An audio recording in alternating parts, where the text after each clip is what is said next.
하나님 말씀은 사무엘하 24장 전체 말씀입니다. 오늘은 1절로 17절 말씀인데 다윗의 인구 조사에 대한 쭉 여러 내용들이 나와 있습니다.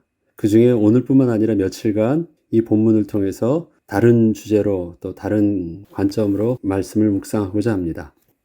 다윗이 통치 말년에 행했던 인구 조사로 인하여 일어났던 사건은 결과적으로 이스라엘 백성 7만 명이 전염병으로 죽는 결과를 가져온 아주 심각한 사건이었습니다. 또한 이 사건을 통하여 오르난 타작마당을 성전의 터를 삼고 본격적인 성전 건축의 계획을 진행하게 된 계기도 되었습니다. 본문은 다윗과 이스라엘의 범죄함, 다윗의 인구조사, 다윗의 회개와 하나님의 긍휼, 오르난의 타작마당, 여호와의 성전터 등 여러 가지 주제를 가지고 본문을 묵상할 필요가 있기에 앞으로 좀 더 본문을 며칠간 더 묵상하도록 하겠습니다. 우리가 매일 성경을 읽어 나가면서 하나님의 인도하심을 받는다는 것은 마치 바다에 떠 있는 배를 타고 항해하는 것과 같습니다. 기차의 경우에는 기찻길이라는 선로가 있어서 그 선로가 기차에 선택된 길이고 가야 할 방향이기 때문에 특별히 한번 선로에 올라타 있기만 하면 다른 고민을 할 것 없이 선로를 이탈하지 않도록 적정한 속도만 유지하면 되기 때문에 그 방향을 결정하는 핸들 자체가 기차에는 필요가 없지만 바다를 항해하는 배는 바다에 들어서는 순간부터 예측할 수 없는 바람, 물살, 파도 등에 의해서 배는 끊임없이 그 위치와 방향이 바뀌는 상황을 맞이하므로 배에는 배의 움직임을 조종하는 키가 반드시 필요합니다. 배의 방향은 매 순간 바뀌지 않으면 목적지에는 절대 도착할 수 없기 때문입니다. 그런데 배에는 그 키만 있다고 해서 항해를 잘할 수 있는 것이 아닙니다. 모든 배에는 반드시 그 키 앞에 커다란 나침반이 있습니다. 배를 항해하기 위해서는 키를 움직여야 하지만 그 키는 나침반의 방향에 따라 조정하지 않으면 아무런 소용이 없기 때문에 키의 방향은 반드시 나침반의 방향에 맞추어져 있는 것입니다. 하나님께서는 우리를 레일 위의 기차와 같지 않고 마치 바다를 항해하는 배와 같은 모습으로 살도록 창조하여 주셨습니다. 기차가 움직이는 것처럼 그저 처음에는 목적지에 맞는 선로를 올라타기만 하면 더 이상 어떤 방향으로 가야 할지 선택과 결정할 것이 없이 그저 적당하게 속도를 유지하면서 가다 보면 결국은 원하는 목적지에 도착하도록 이미 결정된 인생을 살게 하지 않으신 것입니다. 하나님이 우리를 마치 프로그램된 인생으로 로봇과 같이 만들어 두지 않으셨습니다. 날마다 하나님의 말씀에 스스로 믿음의 선택과 결정을 할 수 있는 전인격적인 존재요, 자유의지를 가진 존재로 그렇게 살게 하신 것입니다. 배는 파도가 한번 치거나 바람이 불면 항상 방향을 새롭게 조정할 것을 우리에게 요구합니다. 심지어 잔잔한 바다에서도 물살의 흐름 때문에 계속해서 키는 움직여 주어야 합니다. 그리고 그 때가 되면 반드시 방향은 다시 새롭게 바꾸어야 하는데 그렇다면 배는 무엇을 기준으로 해서 그 키를 조정하게 될까요? 하나님께서는 우리를 바다와 같은 세상에서 각자의 인격 속에서 자유의지라는 키를 가지고 목적지를 향해서 갈 수 있게 하셨습니다. 하루에도 수십 번씩 바뀌는 생각과 그 가치 기준들은 점점 더 절대적이지 못하고 상대적으로 바뀌어가는 세상 속에서 매 순간마다 선택과 결정을 하며 살아가게 하신 것입니다. 저와 여러분의 생각들이 얼마나 믿을만하고 자신이 있습니까? 아침 생각과 저녁 생각이 다른데요. 우리 몸에 1도만 올라가도 우리 생각이 달라지는데 무엇을 옳다고 하는 그 기준으로 고집스럽게 정해놓고 갈 수가 있겠습니까? 늘 나의 상태에 따라서 절대적인 기준이 아니라 상황과 주위의 사건에 따라서 상대적으로 그 기준은 계속 바뀌는 것이 육신의 연약함을 가지고 있는 저와 여러분의 모습입니다. 배를 항해하기 위해서는 배의 움직임을 키가 주도하는 듯 보여도 반드시 그보다 앞서 그 배의 방향성을 알려주는 나침반이 있어야 하는 것처럼 하나님의 말씀은 바다를 항해하고 있는 우리의 인생의 나침반과 같은 역할을 해 주십니다. 성경은 오늘도 우리에게 왼 방향으로 가든 오른 방향으로 가든지 상관없이 여전히 오늘도 나침반이 가리키는 그 방향에 맞춰서 그 키를 움직이라고 말씀하십니다. 나침반과 그 방향이 맞다면 오늘은 배가 왼 방향으로 갈 수도 있고 혹시 내일은 오른 방향으로 갈 수도 있음을 말씀해 주시는 것입니다. 그런데 우리가 성경을 읽다 보면 때로는 하나님에 대한 우리의 이해와 모순되어 보이는 또 다른 하나님의 말씀이나 하나님의 역사심을 접하게 되면 고민할 때가 있습니다. 그동안은 오른쪽으로 키를 움직이는 것이 맞는 것이었는데 오늘은 왼쪽으로 움직이는 것이 맞다고 말씀하시는 것을 보게 되는 것입니다. 우리는 그때 성경을 이해할 수 없다 하여 우리 스스로가 성경을 이해되도록 바꾸려 해서는 안 됩니다. 우리의 인생에서 하나님은 우리의 나침판이시기 때문입니다. 우리가 하나님의 말씀의 옳음 때문에 순종하는 것이 아니라 하나님께서 말씀하신 것이기 때문에 순종하신 것입니다. 그 하나님이 오늘은 오른쪽으로 가라고 말씀하시는 것을 성경을 통해서 받게 되는 것이고 어제는 왼쪽으로 가라 하셨던 것을 우리는 그 말씀에 맞춰서 받은 것입니다. 말씀의 옳음 때문에 순종한 것이 아니라 하나님을 신뢰하는 그 모습으로 하나님의 권위 앞에서 하나님 자체를 순종하는 것입니다. 그래서 내용으로 보자면 때로는 하나님께서 진멸하라고도 말씀하시고 때로는 하나님께서 원수를 내 몸과 같이 사랑하라고도 하시는 하나님의 모순된 말씀을 우리가 그렇게 듣게도 되는 것입니다. 순간은 그것이 모순되어 보입니다. 순간은 정반대로 당황스러워 보입니다. 그러나 그것을 말씀하시는 하나님을 신뢰함으로 우리는 그저 그 말씀에 순종하는 것, 그것이 우리가 나침판을 보는 것과 같은 우리의 영적인 자세인 것입니다. 그렇게 보이면 지금은 모순되어 보이고 이해가 안 되어 보여도 우리는 그저 오늘 주시는 하나님의 말씀을 선하신 하나님을 신뢰함으로 순종을 선택하기 때문에 결국 우리의 선택은 정확하게 목적지에 도착하게 될 것입니다. 오늘의 본문은 다윗이 인구조사를 한 것에 대하여 이스라엘이 전염병으로 7만 명이 죽게 된 일을 기록하고 있습니다. 그런데 이것은 여호와께서 이스라엘을 향하여 진노하신 것이 그 원인이라고 하십니다. 또한 이 일은 여호와께서 다윗의 마음을 움직이셔서 인구조사를 하게 하신 것이라고 성경은 기록하고 있습니다. 원인이 다윗에게만 있지 않고 두 원인이에요. 이스라엘 백성들에게 불같은 진노를 또 다윗의 마음을 격동케 하셔서 다윗은 스스로 죄를 깨닫고 하나님께 내가 범죄하였습니다라고 회개까지 하는 내용들. 그래서 왕과 백성의 모든 죄가 바로 원인이었음을 성경은 정확하게 기록하고 있습니다. 오늘 본문만을 놓고 보면 하나님은 다윗의 마음을 격동케 하신 죄의 조성자이시고 그 죄를 이유 삼아 이스라엘 백성 7만 명을 전염병으로 하루아침에 죽게 하신 무자비한 분으로 느껴지게 합니다.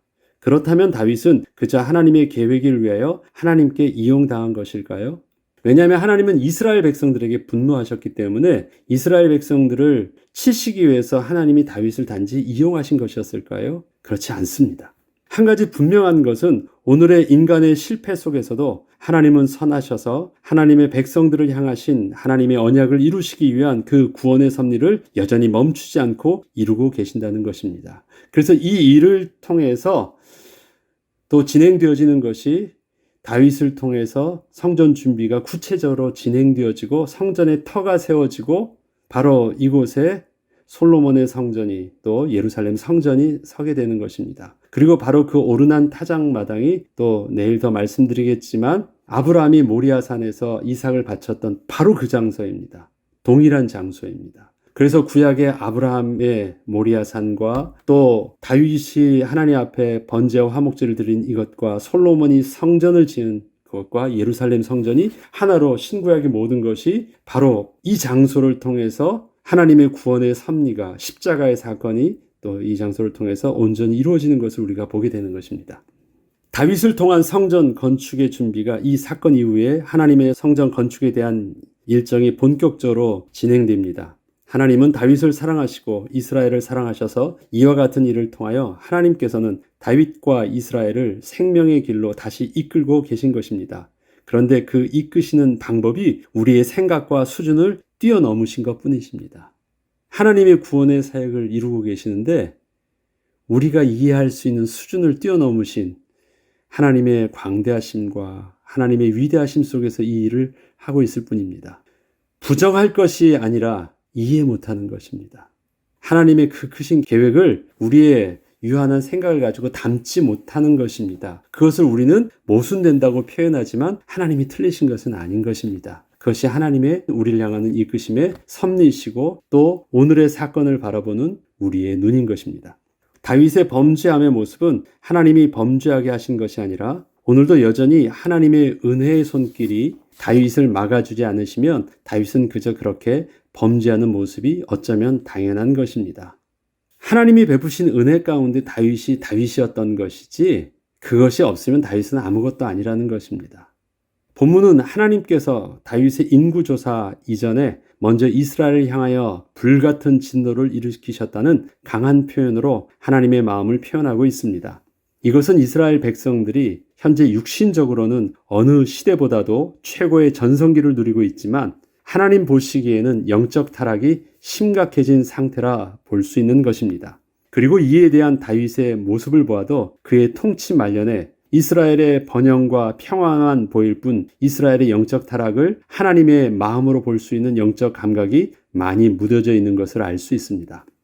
그는 그저 이렇게 이뤄놓은 업적을 보면서 스스로 자기 만족을 하고 있는 것이었습니다. 지금 이스라엘은 스스로 하나님이 없이도 잘 살 수 있다는 착각 속에서 벌어지고 있는 죄로 부패한 연약한 인간의 모습이 하나님의 은혜를 잊은 채 그대로 드러나고 있을 뿐인 것이었습니다. 다윗이 인구 조사를 한다는 것은 그 숫자를 통해서 얻고 싶은 자기 만족이 있기 때문이었습니다. 인구 조사는 군사의 징집과 세금 징수를 위한 그 기준을 제공해 줍니다. 국가의 힘을 확인할 수 있게 해주는 중요한 정보입니다. 그래서 인구 조사를 누구에게 시키냐면 요압 장수에게 시킵니다. 그럼 요압의 관점으로 인구 조사를 한다라는 것은 바로 군사력을 네가 가서 확인해 보라는 것입니다. 그러나 이것은 하나님의 주권 속에서 보호받고 있는 이스라엘의 정체성에 심각한 오해를 불러일으키게 합니다. 이스라엘이 세상 나라들처럼 군사력과 경제력에 의해서 나라가 보호받고 있는 것이 분명 아니었기 때문이었습니다. 당시의 세상의 우상을 대표하는 바알과 아세라상은 물질 만능주의와 다산을 상징하는 우상이었습니다.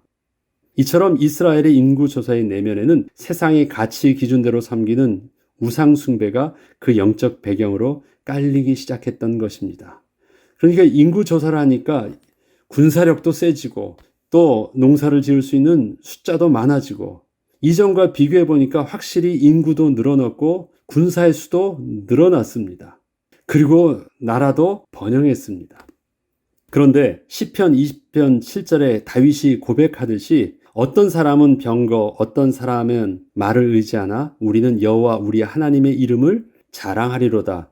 그것이 다윗의 통치 초기에 보여줬던 하나님 나라의 백성의 모습을 그렇게 다윗은 고백했었는데 인구조사는 이와 같은 이스라엘의 하나님을 완전히 무시하는 행위였던 것입니다.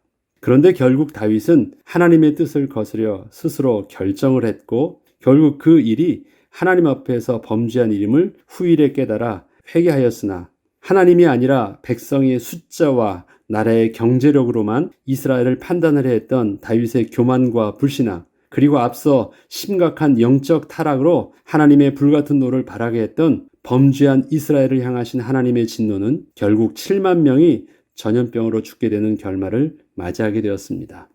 7만 명이 죽는데 며칠이 걸렸는 줄 아십니까? 전염병은 단에서부터 부엘세바까지 3일간 이루어진 일들이었습니다. 하나님께서 한순간에 그렇게 멸하신 것이었습니다. 다윗은 그의 전 인생을 볼 때 온전히 하나님을 순종하지 못했던 적도 있었습니다. 그는 온전하지 않은 모습을 우리는 잘 알고 있습니다. 그러나 그는 언제나 하나님을 가까이 하였습니다. 또한 다윗은 항상 하나님 앞에서 영적으로 민감한 것도 아니었습니다. 그러나 언제나 하나님 앞에서 자신의 모습이 온전해질 수 있도록 또한 은혜를 구할 수 있는 자였습니다. 때로는 그 신앙의 모습이 부끄러울 때도 있었고 또 악할 때도 있었습니다. 그렇지만 문제 앞에 직면하게 되었을 때는 언제나 하나님께 기도할 수 있는 자였습니다. 그리고 하나님의 말씀의 빛이 자신의 죄를 드러나게 하실 때면 즉시로 회개할 수 있는 자였습니다. 이 때문에 다윗의 미련함과 연약함 그리고 악함은 언제나 말씀하신 하나님 앞에서 수정할 수 있었고 깨달을 수 있었으며 회개할 수 있는 은혜를 얻었습니다. 어떻게 이게 가능했을까요? 다윗에게는 하나님이시라는 인생의 나침판이 자신의 키보다 언제나 그 앞에 있었던 것입니다. 나침판을 잠시 못 볼 때도 있었습니다. 나침판을 잠시 무시할 때도 있었습니다. 그런데 그 앞에서 나침판을 치우진 않았어요. 나침판 앞에 있었습니다. 아, 내가 나침판을 못 봤구나. 무시했구나. 안 보려고 했구나라는 것들을 깨달았어요. 그런 나침판의 역할로 다가갈 수 있었던 것이 많은 선지자들이었고 주의 말씀이었습니다. 그것이 다윗에게 있어서는 정말 중요한 영적인 비밀이었던 것입니다. 우리는 늘 세상 사람들 앞에서 부끄러움 없어 보이기를 원하지만 우리도 역시 하나님 앞에서 우리의 연약함을 정직하게 고백할 수 있도록 다윗처럼 먼저 우리 앞에 하나님의 말씀의 나침판이 절대 떠나지 않도록 해야 하겠습니다. 때로는 우리의 나침판 방향을 무시할 때도 있을 수 있겠고 안 들으려고 할 수도 있고 한 귀로 듣고 한 귀로 흘릴 수도 있겠죠. 그러나 치우면 안 됩니다. 떠나면 안 됩니다. 그때 다시 그 나침판이 우리를 어떻게 하니까? 하나님이 말씀하실 때 그 말씀에 우리가 또 민감하게 반응하고 수정하고 회개하고 또 다시 붙잡을 수 있기 때문에 다윗의 비밀이 그거였습니다. 온전치 못할 수 있었지만 하나님이 늘 앞에 계시다라는 그것. 그래서 다윗의 회개 기도의 정점을 기록하고 있는 시편 51편은 어떤 기도입니까? 정결한 마음 내게 주시옵소서, 정직한 영을 창조하여 주시옵소서. 뭐예요? 하나님의 나침판은 있는데 그 나침판을 내가 말씀을 받아들일 수 있는 자세가 늘 무뎌지니까 하나님 다시 그것을 내가 품을 수 있도록 나의 마음을 재창조해달라고 합니다. 그리고 또 뭐라고 고백합니까? 나를 주님 앞에서 멀리하지 마시옵소서. 이것이죠. 주의 성령을 거두지 마시옵소서. 하나님 떠나시면 나 죽는 것입니다. 그가 왕위를 빼앗겼을 때도 떨지 않았는데 하나님이 떠나신다는 그 말에 그가 벌벌 떨었거든요. 그건 뭐예요? 그의 인생 속에서 한 번도 하나님이 계신 그 앞을 떠나지 않으려고 했던 영적인 비밀은 늘 그에게 생명같이 붙들었던 것입니다. 저와 여러분의 그 은혜가 있어야 되겠습니다. 우리 연약함은 때로 연약해서 또 무지해서 또 악해서 우리의 죄성은 늘 실수하고 하나님의 말씀을 또 무시하고 불순종하기도 하지만 우리의 소망은 뭐예요? 그 말씀의 키 앞에서 다시 수정할 수 있는 성령의 인도함 받는 비밀이 우리에게 있다는 것입니다. 그것이 다윗을 끝까지 다윗되게 하였던 비밀. 그 은혜의 비밀들이 또 오늘의 말씀을 통해서 다시 한번 긴장하고 오늘도 이번 한 주간도 하나님 앞에서 우리가 서서 그 말씀에 인도받는 저와 여러분 되길 주의 이름으로 축복합니다. 기도하겠습니다. 하나님 아버지, 우리에게 하나님의 말씀의 나침판이 우리 일평생 사는 동안 떠나지 않기를 소원합니다. 때로는 그 하나님의 말씀을 한 귀로 듣고 한 귀로 흘리기도 하고 또한 그 말씀을 순종하기를 싫어서 잠시 불순종하기도 하지만 우리의 연약함 속에 하나님을 바라볼 때 하나님의 말씀의 기준 앞에 다시 수정할 수 있게 하시고 다시 주님께로 돌아갈 수 있는 처음이 있게 하시고 다시 그 말씀 앞에 나 자신을 또 치유함받고 회개할 수 있는 은혜를 얻도록 우리가 날마다 주님 앞에서 떠나지 않게 하시고 주의 은혜의 장중 아래 늘 붙들림 받게 하여 주시옵소서. 이번 한 주간도 그 말씀에 인도받게 하셔서 하나님이 우리의 삶에 선한 길이요 목자 되신 축복을 누리는 한 주 되게 하여 주옵소서. 감사드리며 우리 주 예수 그리스도의 이름으로 기도합니다. 아멘.